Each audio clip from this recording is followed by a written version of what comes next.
Hello बच्चों, इस video के अंतर्गत हम हिंदी का व्याख्या से संबंधित प्रश्न देखेंगे जो आप एग्जाम में 5 नंबर के आते हैं। देखिए, तो यहाँ पे जो अपना चैप्टर है वो है 20 के दांत, और इस 20 के दांत चैप्टर को लिखा किसने है? तो इसको लिखा है नलिन विलोचन शर्मा ने।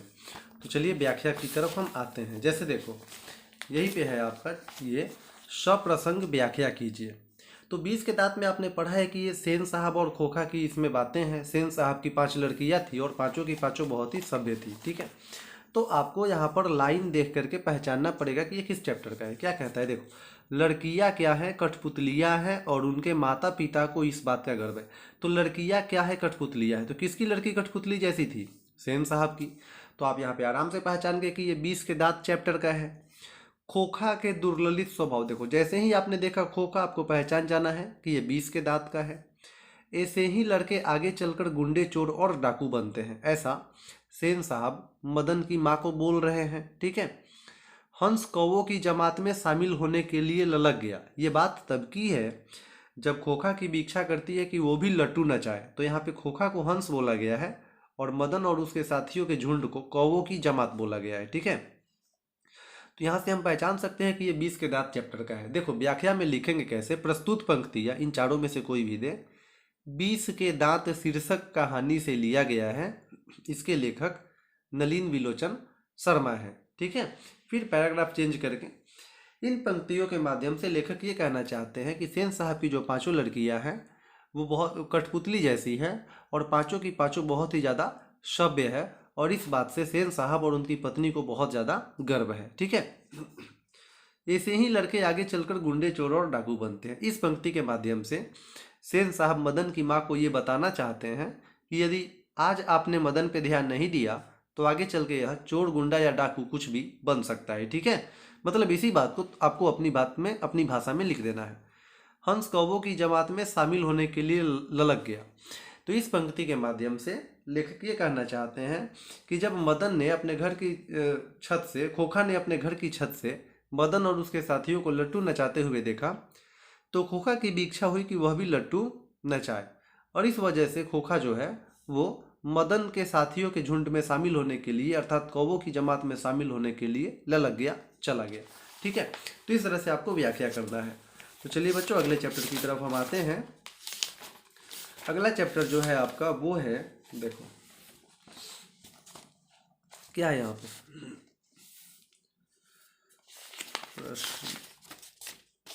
प्रश्न आपका यहाँ पे व्याख्या वाला क्या कहते हैं। देखो व्याख्या करें। काट दीजिए, वे चुपचाप दंड स्वीकार कर लेंगे, पर निर्लज अपराधी की भांति फिर छूटते ही सेंध पर हाजिर। किसको काटने की बात हो रही है यहाँ पे? किसको काट देने पे वो चुपचाप दंड स्वीकार कर लेते हैं, फिर हाजिर हो जाते हैं? नाखून। ठीक है, तो ये किस चैप्टर का है? नाखून क्यों बढ़ते हैं। इसे लिखा किसने है? हजारी प्रसाद द्विवेदी ने। तो लिखेंगे प्रस्तुत पंक्तियाँ नाखून क्यों बढ़ते हैं नामक निबंध से लिया गया है। ये निबंध है। ठीक है, इसके निबंधकार या लेखक हजारी प्रसाद द्विवेदी हैं। इन पंक्तियों के माध्यम से लेखक कहते हैं कि नाखूनों को काट देने के बाद भी वे चुपचाप कट जाते हैं, लेकिन कुछ दिनों बाद वे फिर से किसी छूटे हुए अपराधी की भांति वापस लौट आते हैं, मतलब नाखून फिर से बढ़ जाते हैं। ठीक है, मैं मनुष्य के नाखून की ओर देखता हूं तो कभी कभी निराश हो जाता हूं। इस पंक्तियों के माध्यम से हजारी प्रसाद द्विवेदी ये कहना चाहते हैं कि मनुष्य अपने नाखूनों को काटकर ये बताता है कि अब हमारे अंदर कोई भी पशुता का गुण मौजूद नहीं है। अब हम आदि मानव जैसी जिंदगी नहीं जीते हैं, अब हमें नाखून की ज़रूरत नहीं है। ठीक है, लेकिन प्रकृति जब नाखून को फिर से बढ़ा देती है ना, तो लेखक निराश हो जाते हैं। मतलब लेखक को ऐसा लगता है कि हमारे अंदर अभी भी वो आदि मानव वाली बातें मौजूद है, इस वजह से ही नाखून बढ़ रहे हैं। कमबख्त नाखून बढ़ते, देखो नाखून नाखून रहे तो समझ जाओ चैप्टर का नाम क्या? नाखून क्यों बढ़ते हैं। तो बढ़े, मनुष्य उन्हें बढ़ने नहीं देगा। तो इस पंक्ति के माध्यम से कभी ये लेखक ये कहना चाहते हैं कि नाखून का स्वभाव है बढ़ना, लेकिन हम मनुष्य हैं, हम हर समय नाखूनों को काट कर ये बताएंगे कि हम उन्हें बढ़ने नहीं देंगे। मतलब हमारे अंदर जो है ना वो सभ्यता आ चुकी है, और हमारे अंदर अब वो आदि मानव जैसी बातें नहीं है, हम पशु जैसे नहीं रहते हैं। ठीक है, तो बस आपको यहाँ पे पंक्तियाँ पहचान जाना है बच्चों। इसके बाद जो है आपका व्याख्या वो बहादुर से है। देखिए क्या कहता है, और बहादुर से कौन सी लाइन, अगर वह कुछ चुरा कर ले गया होता तो संतोष हो जाता। तो प्रस्तुत पंक्तियाँ बहादुर शीर्षक कहानी से ली गई है, जिसके लेखक अमरकांत है। इस पंक्ति के माध्यम से लेखक की पत्नी ये कहती है, अगर बहादुर कुछ चुरा कर ले गया होता तो संतोष हो जाता, लेकिन बहादुर अपने साथ कुछ भी नहीं ले गया। ठीक है, यहाँ तक कि बहादुर ने जितने दिनों तक काम किया था घर में, वो अपनी मेहनत मजदूरी भी नहीं ले गया था। और इस बात को लेकर के ना लेखक की पत्नी को बहुत ज़्यादा अफसोस है। ठीक है, नेक्स्ट है, यदि मैं न मारता तो शायद वह न जाता। इसके माध्यम से लेखक ये बताना चाहते हैं कि जब रिश्तेदारों ने 11 रुपया चोरी का इल्ज़ाम लगाया था, तो उस दरमियान लेखक ने भी बहादुर को एक चाटा मार दिया था। अतः लेखक को लगता है घर में उसे सभी मारते थे, लेकिन लेखक नहीं मारता था, क्योंकि बहादुर जो है ना, लेखक बहादुर को बहुत ज़्यादा मानते थे। लेकिन जब लेखक ने भी बहादुर पे हाथ चला दिया, तो उन्हें ऐसा लगा कि बहादुर को लगा होगा कि अब इस घर में मुझे कोई मान सम्मान करने वाला नहीं है, और इसलिए शायद वो चला गया। अतः लेखक को अफसोस होता है कि शायद यदि मैं न मारता तो वह न जाता। ठीक है, यहाँ पे बहादुर हैं तो आप आसानी से पहचान सकते हो। उसकी हंसी बड़ी कोमल और मीठी थी, ये बहादुर के विषय में बोला जा रहा है। तो प्रस्तुत पंक्तियों के माध्यम से लेखक कहते हैं कि जब वो अपने दफ्तर से वापस आते थे शाम के समय घर, तो बहादुर जो है ना दिन भर की अपनी बातों को लेखक के साथ बताता था कि दिन भर उसने क्या क्या किया, और बात करते करते वो बीच में हंसने भी लगता था, और उसकी हंसी बहुत ही कोमल और मीठी लगती थी। ठीक है,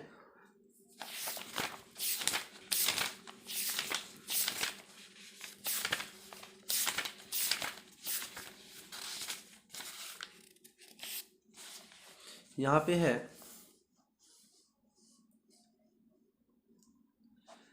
मैं कोई चीज़ चुराता नहीं हूँ कि अपने बेटे के लिए ये रखना है, उसको सिखाना है। ठीक है, तो प्रस्तुत पंक्तियाँ जित जित मैं निरखत हूँ से लिया गया है। ठीक है, और ये जो है ना साक्षात्कार है, क्या है, साक्षात्कार है, इंटरव्यू है, और ये साक्षात्कार रश्मि वाजपेयी ने लिया है। ठीक है, तो इस साक्षात्कार में बिरजू महाराज ये बताते हैं अपने पिता के विषय में। बिरजू महाराज के पिता बोलते थे कि वो कोई चीज़ चुराते नहीं है, मतलब उनके पास जितनी भी तालीम है, गुण है, वो सबको समान रूप से देते हैं। ठीक है, ऐसा नहीं कि कुछ गुण अपने बेटे के लिए बचा के रखना है ताकि वो सबसे आगे निकल पाए, ऐसी बातें नहीं थी। ठीक है, तो उसी संदर्भ में ये चीज़ें लिखी हुई है। मतलब बिरजू महाराज के पिता जो है ना, वो बिरजू महाराज को जो तालीम देते थे वही तालीम दूसरों को भी देते थे, कोई चीज़ अपने बेटे के लिए बचा करके नहीं रखते थे। ठीक है, तो इस चैप्टर से आपका एक ये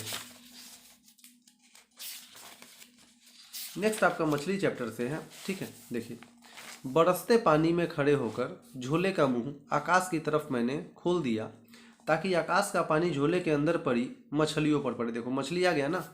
तो प्रस्तुत पंक्तियाँ मछली नामक कहानी से ली गई है, जिसके लेखक विनोद कुमार शुक्ल है। ठीक है, इसके माध्यम से लेखक ये कहना चाहते हैं कि जब बच्चे झोले में मछलियाँ लेकर पतली गली में घुस गए, तो उनकी ये इच्छा थी कि वो जल्द से जल्द घर पहुंच जाए ताकि मछली मरे नहीं। लेकिन तभी रास्ते में बारिश आ गई, तो बच्चों ने क्या किया कि झोले का मुंह आकाश की तरफ फैला दिया ताकि मछलियों पे पानी पड़े, और इस वजह से मछली को लगे कि पानी उसके आसपास ही है और वो मरे नहीं। ठीक है, नेक्स्ट है, और पास से देख परछाई दिखती है। इन पंक्तियों के माध्यम से लेखक ये कहना चाहते हैं कि उनकी जो दीदी थी, उन्होंने ये बताया था कि मरी हुई मछली की आँख में परछाई दिखती है। ठीक है, मरी हुई मछली की आँख में परछाई दिखती है। अतः लेखक जो है वो संतू को बोलते हैं, या नरेन जो है संतू को बोलता है कि और पास से देख परछाई दिखती है या नहीं दिखती है। ठीक है, नहान घर की नाली क्षण भर के लिए पूरी भर गई, फिर बिल्कुल खाली हो गई। तो बच्चों ने मछलियों को स्नान घर में एक बाल्टी में भर के रखा था, लेकिन जब भगू आया तो उसने क्या किया, स्नान घर में से तीनों मछलियों को उठा करके बाहर ले गया और बारी बारी से सभी मछलियों को काट दिया। तो बच्चों की जो इच्छा थी मछलियों से खेलने की, वो इच्छा अधूरी रह गई। फिर नरेन स्नान घर में आया और वो खाली बाल्टी को देखते रह गया। फिर उसने बाल्टी में जो पानी भरी हुई थी उसे मतलब क्या कर दिया, उलट दिया, जिससे नहान भर की नाली पूरी भर गई। फिर धीरे धीरे पानी नाला से बाहर निकल गया और वो बाल्टी खाली हो गई। ठीक है, नेक्स्ट है बच्चों नौबत खाने में इबादत।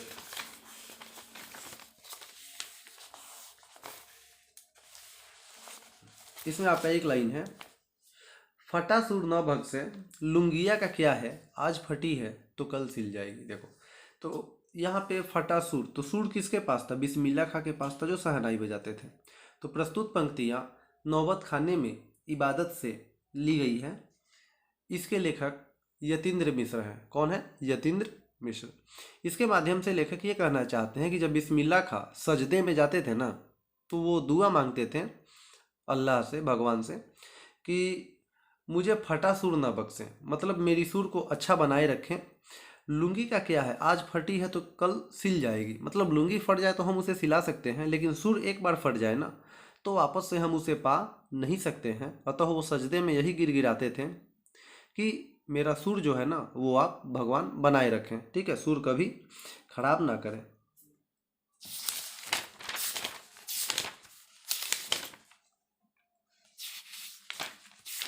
और बच्चों यहाँ के बाद आपका कविता से मैं बता देता हूँ कुछ।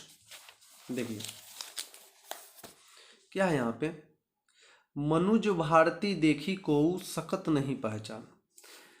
इसका मतलब क्या है, भारती। आप स्वदेशी चैप्टर आपने पढ़ा है, स्वदेशी के लेखक है बद्री नारायण चौधरी प्रेमघन, ठीक है। तो यहाँ पे प्रस्तुत पंक्तियाँ जो है स्वदेशी शीर्षक कविता से लिया गया है, जिसके कवि बद्री नारायण चौधरी प्रेमघन है, ठीक है। देखो इसके माध्यम से कवि ये कहते हैं कि हमारे भारत की स्थिति ऐसी हो गई है कि कोई भी मनुष्य देख करके, कोई भी मनुष्य को देख करके ये नहीं बताया जा सकता है कि वो भारतीय है या विदेशी है, ठीक है। हम पहचान ही नहीं सकते हैं। क्यों, क्योंकि भारतीय व्यक्ति जो है ना अपना पहनावा, पोशाक, रहन सहन सब क्या कर चुके हैं, बदल चुके हैं, और देख करके पहचान में ही नहीं आ रहा है कि कौन मनुष्य भारतीय है। तो ये स्वदेशी चैप्टर का है, ठीक है। अंग्रेजी रुचि गृह सकल वस्तु देश विपरीत, इसका मतलब क्या हुआ, तो इस पंक्ति के माध्यम से कवि कहना चाहते हैं कि भारत के लोगों की जो रुचि है, पसंद की चीज़ें हैं, सब अंग्रेजी हो चुकी है, मतलब विदेशी चीज़ें लोगों को बहुत ज़्यादा पसंद आ रही है, और स्वदेशी अर्थात अपने देश की वस्तुएं जो है लोगों को उससे घृणा हो रही है। गृह घर, सकल मतलब जितनी भी वस्तु लोगों को पसंद आ रही है ना, सब देश विपरीत, मतलब अपने देश का बना सामान कुछ भी लोगों को पसंद नहीं आ रहा है। लोग अपने आप को भारतीय कहने में भी शर्म का अनुभव कर रहा है। तो ये दोनों जो है ना वो आपका किस चैप्टर का है, स्वदेशी चैप्टर का है, जिसके कवि हैं बद्री नारायण चौधरी प्रेमघन। नेक्स्ट है बच्चों भारत माता, जिसके कवि हैं सुमित्रा नंदन पंत, ठीक है। देखो यहाँ पे क्या है, बस इससे एक ये वाला सुवर्ण सस्य पर, पहचानों के कैसे मैं बता देता हूँ। सुवर्ण सस्य पर पद तल लुंठित, धरती सा सहिष्णु मन कुंठित, आपको इस लाइन से पहचान जाना है। देखिए तो प्रस्तुत पंक्तियाँ भारत माता शीर्षक कविता से लिया गया है, जिसके लेखक जिसके कवि सुमित्रा नंदन पंत है। इसके माध्यम से कवि ये कहना चाहते हैं कि हमारे भारत के जो व्यक्ति हैं ना, अंग्रेज उन पे काफ़ी ज़्यादा अत्याचार कर रहे हैं। उतना अत्याचार सह कर भी भारतीय जो हैं वो आज़ादी के लिए आगे नहीं आ रहे हैं। क्यों, क्योंकि भारतीय जो है ना वो धरती सा हो गए हैं। जिस तरह से धरती को कितना भी कर दिया जाए, धरती पे कुदाल चलाया जाए, फावड़ा चलाया जाए, धरती कभी शिकायत नहीं करती है। उसी तरह से यहाँ के व्यक्ति भी धरती जैसा हो गए हैं, उनका भी मन धरती जैसा कुंठित हो गया है। कितनी भी अत्याचार जुल्म कर लिया जाए, यहाँ के लोग अपना मुंह तक नहीं खोलते हैं, ठीक है। अंग्रेजों के खिलाफ आने का साहस नहीं करते हैं, बिल्कुल धरती जैसे हो गए हैं। यह देखकर जो है ना भारत माता बहुत ही ज़्यादा क्या है, उदास है। तो आपको ये धरती से सहिष्णु मन कुंठित देखना, तो समझ जाना कहाँ के लोगों का मन धरती जैसा हो गया था, भारत का। तो ये भारत माता चैप्टर का है, ठीक है। नेक्स्ट है एक दिन सहसा सूरज निकला। देखो हिरोशिमा कविता में आपने पढ़ा है कि जैसे ही जापान के हिरोशिमा शहर पे परमाणु बम गिराया गया था, वहाँ जितने भी व्यक्ति थे सबके सब भाप बन गए, पिघल गए। तो एक दिन सहसा सूरज निकला, तो यहाँ सूरज कौन है, परमाणु बम, ठीक है ना। तो परमाणु बम वाला चैप्टर कौन सा है, हिरोशिमा। तो प्रस्तुत पंक्ति या हिरोशिमा नामक कविता से लिया गया है, जिसके कवि अज्ञेय हैं। कौन है, अज्ञेय। इस पंक्ति के माध्यम से कवि कहते हैं कि एक दिन अचानक से हिरोशिमा शहर में अमेरिका ने परमाणु बम क्या किया, गिरा दिया, जिससे वो शहर पूरा का पूरा बर्बाद हो गया, और जो मनुष्य थे वो सब पिघल गए, भाप बन गए। तो यहाँ पे सूरज कौन सा, परमाणु बम वाला।